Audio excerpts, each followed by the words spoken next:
नमस्कार सांग मैंने मयूरभंजिया झील किचन चैनल को आपण मानक अनेक अनेक स्वागत।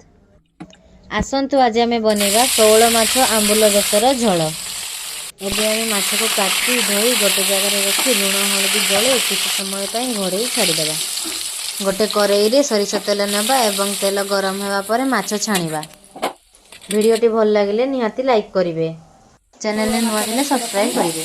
कौन कौन सामग्री दरकार ये medium size tomato, medium size आलू, आंबुल दुछड़ा, पचा फुटुण, ये सोरिष बेसर आम नहीं जीरा सोरिष कंचा लंका हाफ इंच बटा किसी कला रसुण ए बेसर प्रस्तुत करवा। आसतु रेडी हो गला बेसर।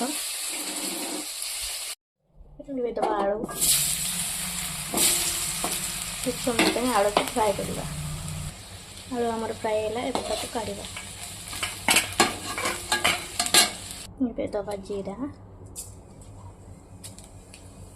पंच फुटुण कंचा लंका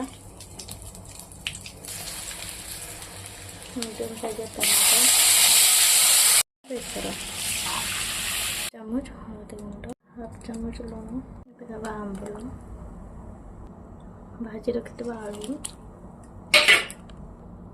फुटा को छाड़ा। लंका गुंड जेहेतु आम मसला कषिने पानी करके से अधिका समय टे फुटा को छाड़ा।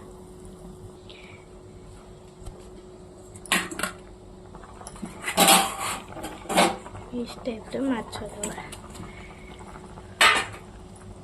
देखंतु झोल आमर रेडी शौल माछर बेसर।